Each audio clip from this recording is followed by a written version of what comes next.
معزز ملت اسلامیہ، السلام علیکم ورحمۃ اللہ وبرکاتہ۔ الحمد للہ رب العالمین والعاقبۃ للمتقین، والصلاۃ والسلام علی رسولہ النبی الامین المتین الکریم، اما بعد فاعوذ باللہ من الشیطان الرجیم، بسم اللہ الرحمن الرحیم۔ انما الخمر والمیسر والانصاب والازلام رجس من عمل الشیطان فاجتنبوه لعلکم ترحمون۔ صدق اللہ العلی العظیم وبلغنا رسولہ النبی الامین المتین الکریم۔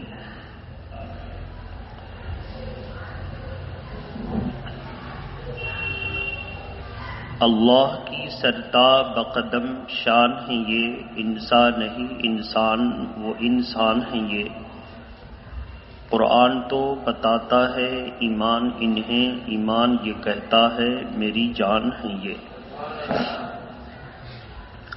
اور کی محمد سے وفا تو نے تو ہم تیرے ہیں صلی اللہ علیہ وسلم، کی محمد سے وفا تو نے تو ہم تیرے ہیں، یہ جہاں چیز ہے کیا لوح و قلم تیرے ہیں۔ عزیزان ملت اسلامیہ، آج کی اس محفل میں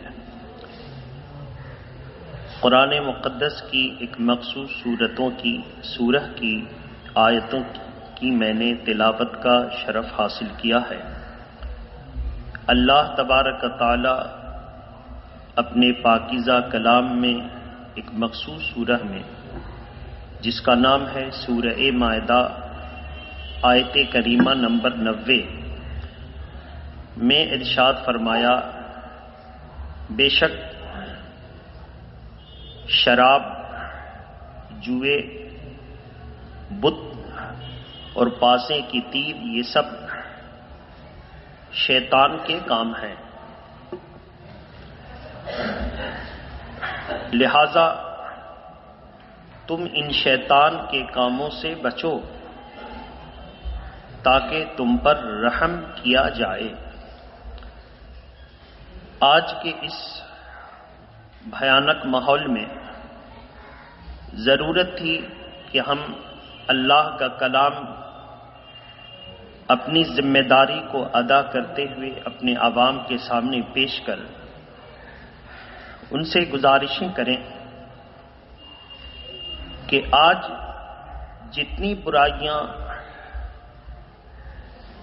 شراب کے عادی لوگوں سے وقوع پذیر ہوتی ہیں، یہ صرف آج کا ہی مسئلہ نہیں ہے، بلکہ شروع سے ہی بنی اسرائیل کے زمانے کے واقعات کو اٹھا کر دیکھیں تو جتنے بڑے بڑے جرائم ہوئے ہیں وہ سب شراب پینے کے بعد ہی مرتکب ہیں۔ شراب ایک ایسی مشروب ہے کہ جو آدمی کی عقل پر براہ راست حملہ کرتی ہے اور عقل کو معاف کر دیتی ہے، عقل کو ختم کر دیتی ہے۔ اور اس سلسلے میں بنی اسرائیل کے زمانے میں بھی شراب کے نقصانات ظاہر تھے، اور ابتدائی اسلام میں بھی شراب کے نقصانات ظاہر تھے۔ تو اللہ تبارک تعالیٰ نے کلام مقدس میں بتدریج دھیرے دھیرے شراب کو ختم فرمایا، اور آخر میں ارشاد فرمایا، رجس من عمل الشیطان فاجتنبوہ، ان سے بچو کہ یہ سب شیطان کے کام ہیں۔ تو آج میری گفتگو کا عنوان ہے شراب جیسی ناپاک چیز کا استعمال۔ اس سے بہت بڑے بڑے بھیانک جرائم ماحول میں وقوع پذیر ہوتے ہیں۔ ایک مسلمان کی پوری ذمہ داری ہے کہ اپنے آپ کو بھی اپنے گھر والوں کو بھی اور اپنے سماج کو بھی شراب کی برائیوں اور شراب کے لعنت سے متنبہ کرا کر، مطلع کرا کر، آگاہی دے کر کے ان کو سمجھائیں اور بتائیں کہ شراب کتنی بری چیز ہے۔ اب قرآن مقدس کی تشریح آ رہی ہے۔ آج کی اس بزم میں جو ہمارے ریفرنس میں جو کتابیں آئیں گی وہ مدارک التنزیل ہوں گی، جلالین شریف ہوں گی، بیضاوی شریف ہوں گی اور کنز الامال۔ ان مستند تفاسیر اور حدیثوں کی ماخذ کتاب سے آپ کے سامنے ہم گفتگو کریں گے۔ محبت کے ساتھ شراب کی حرمت یعنی حرام ہے اور اس کے نقصانات۔ شراب کے نقصانات کو سمجھنا ہے اور اپنی قوم کو، اپنے اہل عیال کو بچانا ہے، اور یہ بتانا ہے کہ اسلام سے قبل بھی اس کی تباہیاں ظاہر تھیں اور اسلام کے بعد بھی اس کی تباہیاں ظاہر ہیں۔ ابتداء اسلام کے بعد محبت کے ساتھ درود شریف پڑھیں۔ اللہم صلی علی سیدنا شفینا حبیبنا مولانا محمد مادن الجود والکرم وآلہ واصحابہ وبارک وسلم صلاۃ و سلاما علیک یا رسول اللہ۔ مستند روایت کے مطابق ابتداء اسلام میں شراب نوشی پر سخت پابندی نہیں تھی۔ اس وقت بھی جو شراب سے بچے ہوئے تھے وہ اللہ کا شکر ادا کرتے تھے کہ اللہ نے اس بری چیز میں اسلام سے قبل بھی بچایا اور اس بری چیز سے اسلام کے دور میں بھی ہم کو بچا کے رکھا، مگر سخت حکم اس کے خلاف نہیں آیا تھا۔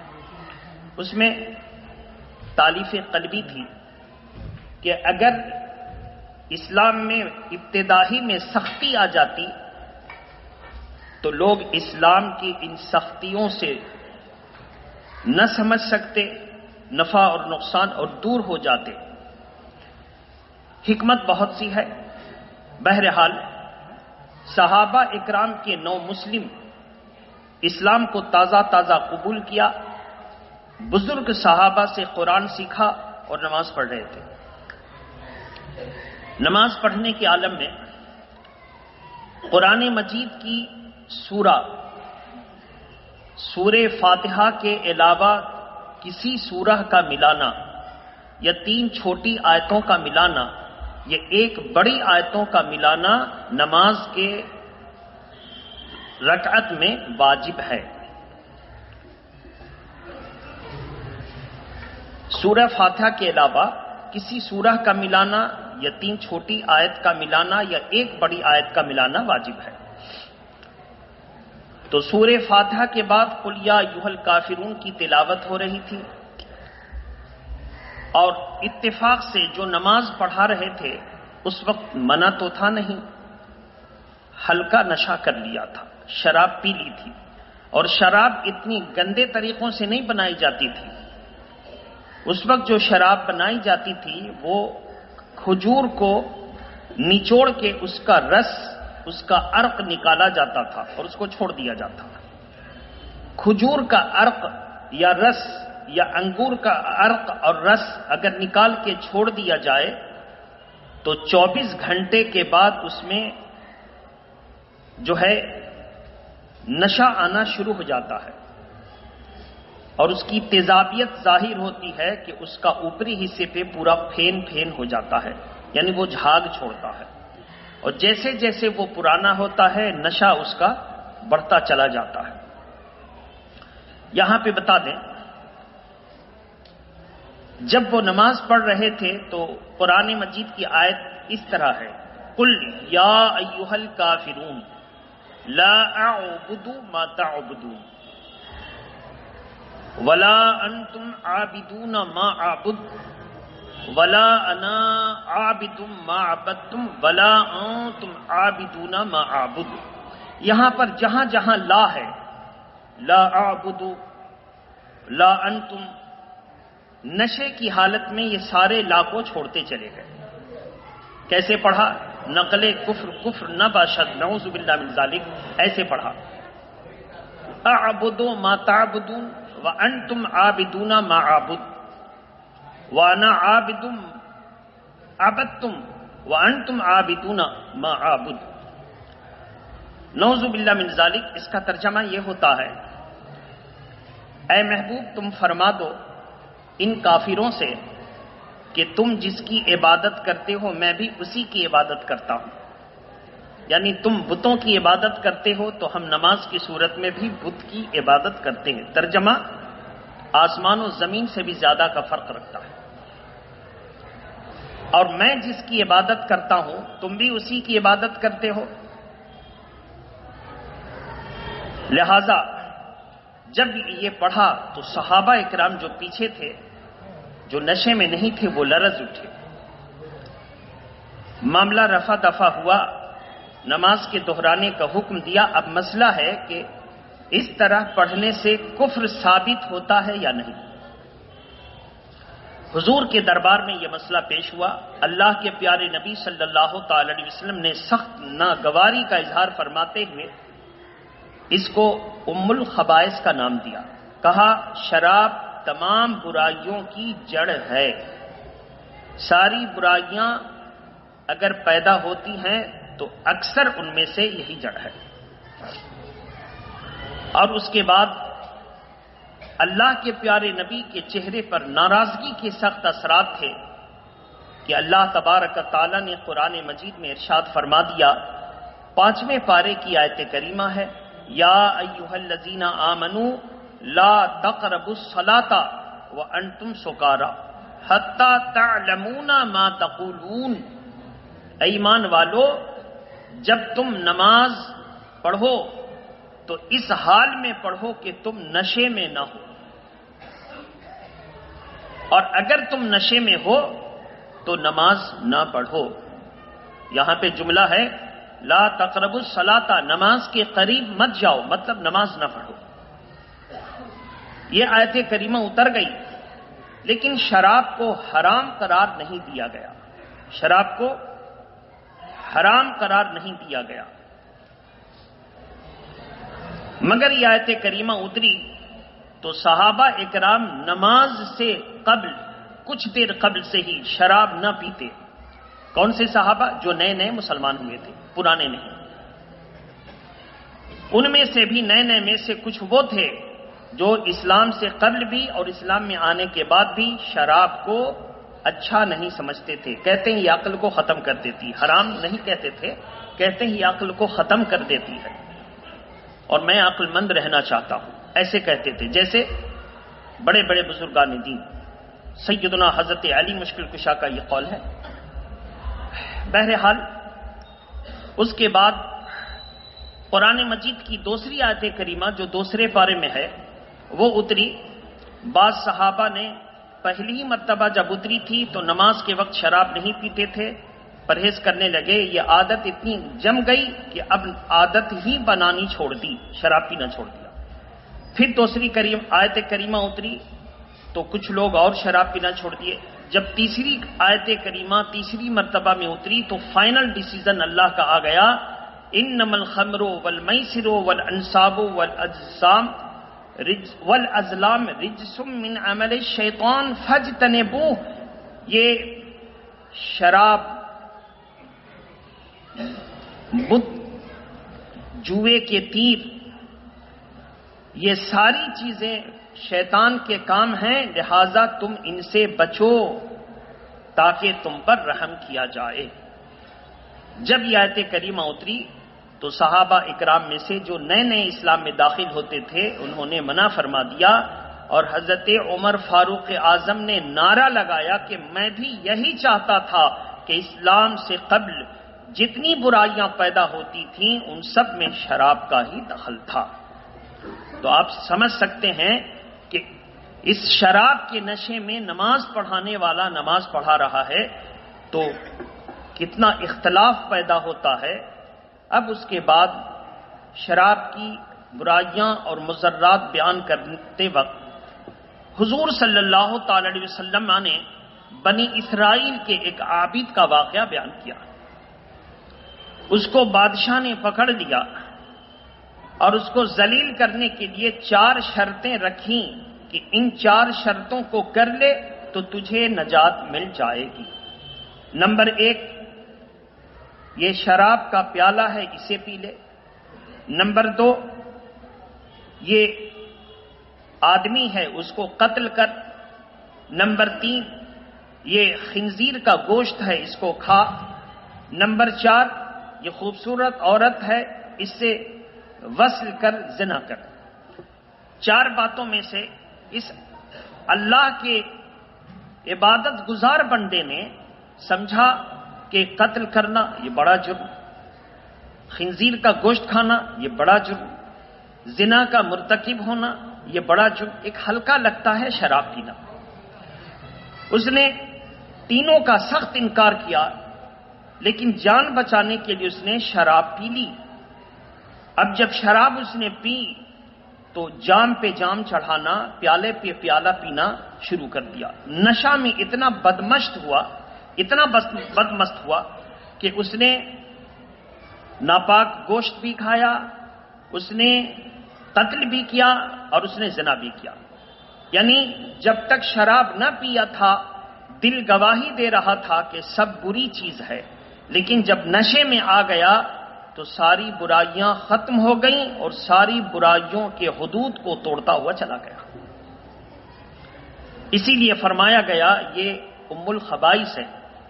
اسی لیے اللہ کے پیارے نبی نے فرمایا شراب بیچنے والا، بنانے والا، بنوانے والا، اس کے برتنوں کو اٹھانے والا، اس کا حمال لانے اور لے جانے والا، اس کی ترغیب دینے والا، ترغیب سے مراد آج کے دور میں نیا نام ایڈورٹائزمنٹ، اس کا اشتہار دینے والا، ان سب پر اللہ کی لعنت ہے. اب جب ان سب پر اللہ کی لعنت ہے، اب ایک آدمی اگر شراب پیتا ہے، یہ بری لت لگ گئی تو ہو سکتا ہے کہ کہا جائے مجبور ہے. لیکن ایک آدمی شراب کا بھٹا چلاتا ہو، ایک آدمی شراب کا اڈا چلاتا ہو، اب آپ سوچ کے دیکھیں کہ پینے والا سب سے بڑا مجرم ہے یا شراب کا اڈا چلانے والا سب سے بڑا مجرم. اب جب پینے والے پر اتنا سخت حکم ہے اور اللہ کے پیارے نبی نے پلانے والے، بنانے والے، بنوانے والے، لانے والے، لے جانے پر سب پر کہا کہ اللہ کی لعنت ہے، اب آپ اندازہ کریں حضور نے کسی مسلمان کو کسی مسلمان پر لعنت بھیجنے سے منع فرمایا کہ تم کسی مسلمان پر لعنت نہیں بھیج سکتے، لیکن شراب کا اڈا چلانے والے، پینے والے، پنوانے والے، اٹھانے والے، لانے والے، لے جانے، ان سب پر کہا کہ اللہ کی لعنت ہے. اب آپ سوچیں کہ جس پر اللہ کی لعنت برس رہی ہو اس کا کوئی نیک عمل قبول ہو سکتا ہے؟ اس لیے جب اس کا کوئی نیک عمل قبول نہیں، ریا ہے، تو اس کے ہر کام میں مسلمانوں کا شریک ہونا جائز نہیں، اس کا بائیکاٹ کرنا ضروری ہے تاکہ مسلمان اس کے اس سازش اور جال سے بچ جائیں کہ ایک طرف دنیا کو دکھا رہا ہے کہ ہم اللہ اور اس کے رسول والے ہیں اور دوسری طرف اللہ کی لعنت کا مستحق ہو رہا ہے. تو جس کو رسول کہہ دیں یہ لعنت کا مستحق ہے، کوئی مسلمان اس کا دوست نہیں ہو سکتا ہے، اس کا دوست نہیں ہو سکتا ہے. تو میرے محترم بزرگ اور دوستو، پھر قرآن مجید کی آیت کریمہ اٹھائیے. اللہ تبارک و تعالیٰ ارشاد فرماتا ہے سورہ مائدہ آیت کریمہ نمبر 90، انما الخمر والمیسر والانصاب والازلام رجس من عمل الشیطان فاجتنبوه لعلکم ترحمون. بے شک شراب، جوئے، بت اور یہ تیر جو پھال نکالنے والے ہوتے ہیں، یہ سب کے سب شیطانی عمل ہیں، لہذا اے مسلمانوں تم ان سے بچو تاکہ تم پر رحم کیا جائے. تو اے میرے محترم بزرگوں دوستو، صحابہ اکرام کا مجمع ہے، اس میں حضرت سیدنا ابو بکر صدیق بھی ہیں، عمر فاروق اعظم بھی ہیں۔ شراب کی برائی چل رہی تھی، برائی چلتے چلتے ایک بات آئی کہ ایک آدمی نشہ کرتا ہے، اور جب نشہ کر لیتا ہے تو اپنی بیوی کو طلاقوں پر طلاقیں دیتا چلا جاتا ہے۔ ایسی صورت میں بد مذہب وہابی اور دیوبندی، غیر مقلد، جماعت اسلامی، اہل خبیث جو اپنے آپ کو اہل حدیث کہتے ہیں، ان تمام کا موقف یہ ہے کہ نشے کی حالت میں طلاق نہیں پڑتی ہے، لیکن آپ کو وہ سچائی تک نہیں لے جائیں گے۔ کیوں؟ کیونکہ یہ تمام جماعتیں اخوان الشیاطین، شیطان کے بھائی ہیں۔ حقیقت کی کسوٹی اٹھائیے، بے شک جب شراب کا نشہ یا پاگل پن کا جنون سر پر ہو تو اس کی کوئی بات انویلڈ ہوتی ہے، لایانی ہوتی ہے، اس کا کوئی معنی نہیں ہوتا۔ لیکن کیا آج کے شرابی اس نوعیت میں نشے میں ہوتے ہیں؟ ہاں، نشہ اور جنون یعنی پاگل پن میں اگر طلاق دے تو جب اس کی خرید و فروخت کا کوئی اعتبار نہیں۔ مثال ہے، نشے کی حالت میں مغلیہ سلطنت کا ایک بادشاہ ہاتھی کے ساتھ تھا۔ ایک شرابی نے کہا بادشاہ سے کہ یہ ہاتھی بیچو گے؟ اس نے کہا ہاں بیچیں گے۔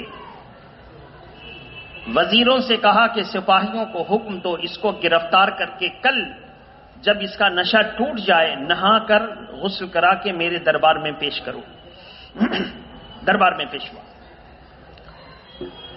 کہا کہ میں بیچنے کے لیے تیار ہوں، اب خریدو گے؟ اس نے پہلے فرشی سلام کیا۔ فرشی سلام کا مطلب ہوتا ہے پہلے کے زمانے میں بادشاہ کو جھک کر سلام کیا جاتا تھا، یہ جائز نہیں ہے، بولی یہ جائز نہیں ہے۔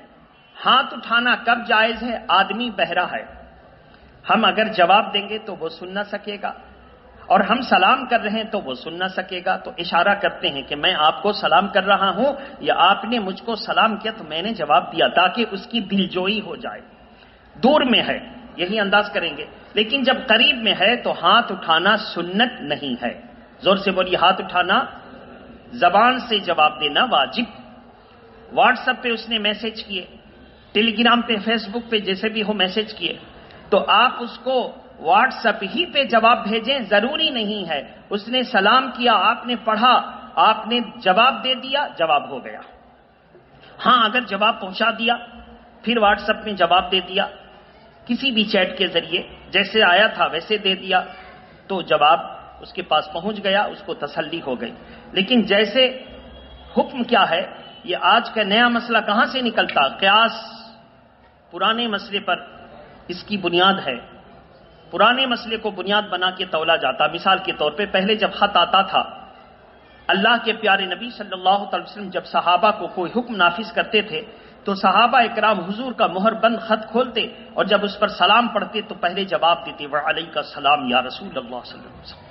زبانی جواب ہو گیا، واجب اتر گیا۔ اب جب خط لکھیں گے تو جواب لکھیں گے، تو یہ ہے اسی قرینہ کو اٹھائیے، اسی قانون کو۔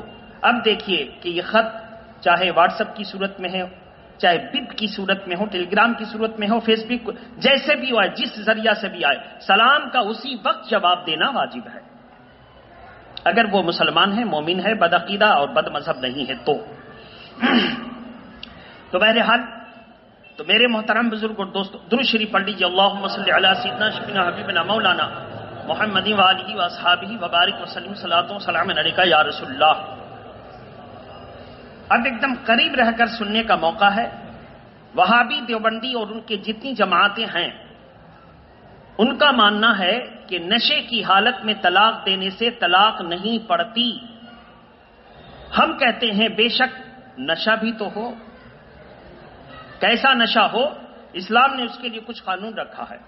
بس ایک مسئلے کی آڑ لے کر فتویٰ دے دینا یہ کمال نہیں ہے، مسئلے کی تہ تک جا کر صحیح حضور کے فرمان کو بیان کر دینا یہ کمال ہے۔ کیا ہے قانون؟ سنیے، قانون یہ ہے اتنا نشہ ہو یا اتنا پاگل ہو، دونوں بات، جنون پاگل پن کو کہتے، اتنا نشہ ہو یا اتنا جنون ہو کہ بیوی اور ماں میں فرق نہیں کر رہا، ماں کو بھی طلاق دے رہا، نشہ ہے، بیوی کو بھی طلاق دے رہا ہے، اتنا نشہ ہو کہ بیوی کھڑی ہے اور دیوار، طلاق دیوار کو دے رہا ہے، کس کو دے رہا ہے؟ نشے میں سمجھ نہیں رہا ہے، پاگل پنی میں سمجھ نہیں رہا کس پر طلاق دینی چاہیے۔ تو اگر اتنا نشہ ہے کہ بیوی اور دیوار میں فرق نہیں ہے تو اب کہیں گے یہ نشے میں حد سے بڑھ گیا، اس کا بولنا نہ بولنا برابر، طلاق واقع نہیں ہوگی۔ سمجھ میں بات آ رہی ہے؟ بولنا نہ بولنا یہ ہے گرامر کی روشنی میں۔ اسی طرح اتنا پاگل اور دیوانہ ہو گیا کہ بیوی اور دیوار میں فرق نہیں، وہ دیوار کو طلاق دے رہا ہے۔ اب اس کو پاگل کہہ کر کے اس کی بات کو غیر معتبر کہیں گے اور کہیں گے طلاق واقع نہیں ہوئی۔ لیکن آج کے جو لوگ اکثر جو ملیں گے وہ کیسے؟ وہ سمجھ رہے ہیں یہی بیوی ہے، اور جھگڑا کہاں سے شروع ہوتا ہے؟ یا تو اس نے پیسہ مانگی، خرچہ مانگا، یا مرد کی ماں نے اس کو اتنا چڑھا دیا کہ پی کر آیا اور بیوی پر برس پڑا۔ اب پہچان رہا ہے کہ اماں نے کہا ہے بیوی کو نقصان پہنچانا، اور یہ پہچانتا ہے کہ نہیں پہچانتا ہے؟ پہچان رہا ہے۔ اب جب اس کے پاس پہچان ہے تو یہ نشہ غالب نہیں ہے، قدم لڑکھڑا رہے ہیں، زبان میں لغزش ہے، مگر دماغ کام کر رہا ہے۔ جب دماغ کام کر رہا ہے تو اس کا طلاق کا دینا عورت پر نافذ ہو جاتا ہے۔ نتیجہ یہ نکلا وہابی اپنے مسئلے کی تحقیق میں جانے پہ غلط تھے، اگر کوئی صحیح تھا تو سنی صحیح العقیدہ صحیح تھا۔ آپ اندازہ کریں، اسی لیے ہم لوگ وہابی کو کہتے ہیں کہ جب تم نے حضور کی گستاخی کر لی تو اب تمہارا ایمان نہ رہا، تم قدم قدم پر ٹھوکر کھاؤ گے، خود بھی گمراہ ہو اور سب کو گمراہ کرو گے۔ وہابی دیوبندیوں کو اس لیے ہم لوگ گمراہ کہتے ہیں۔ قانون کیا تھا وہ آپ کو میں نے بتا دیا۔ آج کے نوجوان یا جو شراب کا اتنا نشہ نہیں کرتے کہ عورت اور دیوار میں فرق نہیں، فرق ہے، تبھی تو بیوی کو بیوی سمجھ کے طلاق دے رہا، بہن کا ہاتھ پکڑ کے طلاق نہیں دیتا، ماں کا ہاتھ پکڑ کے طلاق نہیں دیتا، ماں کی گردن دبا کے طلاق نہیں دیتا، میں تجھ کو طلاق دے دوں گا، نہیں، وہ سمجھ رہا ہے یہ بیوی ہے، یہی طلاق کا محل ہے، ماں طلاق کا محل، طلاق کی جگہ نہیں ہے۔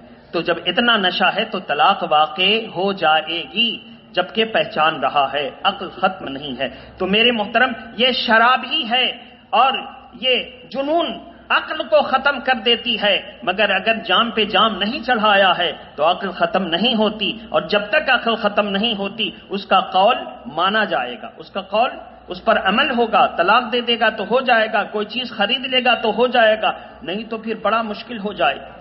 ایک شخص نشے کی حالت میں جا کے کسی کو 10,000 روپیہ دے دے اور اس کے بعد میں دعویٰ کرے کہ ہم آ رہے تھے تنخواہ لے کر، نشے میں تھے، تو ہم نے اپنے دوست کو 10,000 روپیہ دے دیا، کہا ہم نشے میں ہیں، کوئی چھین سکتا ہے، تم میرے گھر پہنچا دینا، اور دوست نے کہا کہ نہیں، تم نے تو نہیں دیا ہے، تم نشے میں تھے اور نشے میں تم ہم کو کہاں دے سکتے ہو؟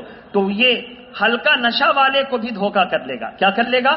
نہیں، تم تو نشے میں تھے، تم ہم کو روپیہ دو گے، تو لینا دینا اس وقت تو غیر معتبر، کیسے تم دے سکتے ہو؟ تو یہاں پہ دھوکے کا دروازہ کھولنا ہے۔ بولی دھوکے کا دروازہ، اسلام نے دھوکے کا دروازہ بند کر دیا۔ اتنا نشہ ہو کہ عورت اور دیوار میں فرق نہیں ہے، اس کا طلاق دینا غیر معتبر، لیکن پہچانتا ہے تو اس کا لین دین کرنا، اس کی تجارت کرنا، اس کا کسی کو امانت دینا، کسی کی امانت رکھنا، یہ سب اس کے حکم میں ہوگا کہ یہ صحیح ہے۔ لیکن نشہ ہے، جب اس کا کثیر حرام ہے تو اس کا ایک قطرہ بھی پینا پیشاب پینے کے برابر ہے۔ ایک قطرہ بھی پینا، ابھی ایک قطرے کی بات کر دیں، سرکار حضرت علی مشکل کشا، کہاں جائیں گے آپ؟ ہم تو پرانی طرف لوٹیں گے نا، پرانے لوگ ہیں ہم لوگ نئے لوگ نہیں ہیں جو نئی بات لائیں گے۔ سرکار حضرت علی مشکل کشا نے کہا کہ کسی تالاب میں ایک قطرہ شراب گر جائے اور وہ تالاب سوکھ جائے، اس میں گھاس نکل آئیں اور میرا گھوڑا گھاس چرنا چاہے، میں اپنے گھوڑے کو گھاس چرنے کی اجازت نہ دوں۔ اتنی نفرت کرتے تھے صحابہ اکرام۔ دوسری روایت میں فرمایا کہ اگر کسی کنویں میں شراب کا ایک قطرہ گر جائے اور اس کنویں کی منڈیر پر دیوار، بہت موٹی موٹی پہلے دیواریں ہوتی تھیں، مینارہ بنا لیا جائے اور اس پر میرا مؤذن اجازت مانگے کہ اذان دینے جاؤں، میں اس کو اذان دینے کی اجازت نہ دوں، اس ایک قطرے کا اتنا وبال ہے، تو جو انڈیل کر آتا ہے اس کا کتنا وبال ہوگا، اور جو انڈیلنے کے لیے کارخانہ رکھتا ہے اس کی نحوست سے پورا محلہ پریشان ہوگا کہ نہیں ہوگا۔ اس لیے اللہ کے پیارے نبی کی آخری حدیث کے مفہوم پر اپنی گفتگو کو ختم کروں کہ جہاں پہ شراب نوشی ہوتی ہے وہاں پر اللہ کی لعنت برستی ہے۔ اگر لوگ منع کرنے والے نہ ہوں تو اس لعنت کی نحوست سے سب گرفتار ہو جائیں گے، اور کوئی منع کرنے والا ہو، کوئی برا کہنے والا ہو تو اللہ تعالیٰ برائی کرنے والے، بچانے والے، بچوانے والے سب پر کرم فرما دے گا۔ اب جو لوگ پیتے پلاتے ہیں وہی اللہ کی لعنت میں گرفتار ہوں گے، بچانے والا لعنت سے آزاد ہو جائے گا۔ ہم نے اپنی ذمہ داری پوری کر دی، آپ اپنی ذمہ داری اپنے گھر سے شروع کیجئے۔ اللہ تبارک و تعالی ہماری اور آپ کی حاضری کو قبول فرمائیں۔ میرے محترم، صفوں کو درست کر لیں، کھڑے ہو جائیں۔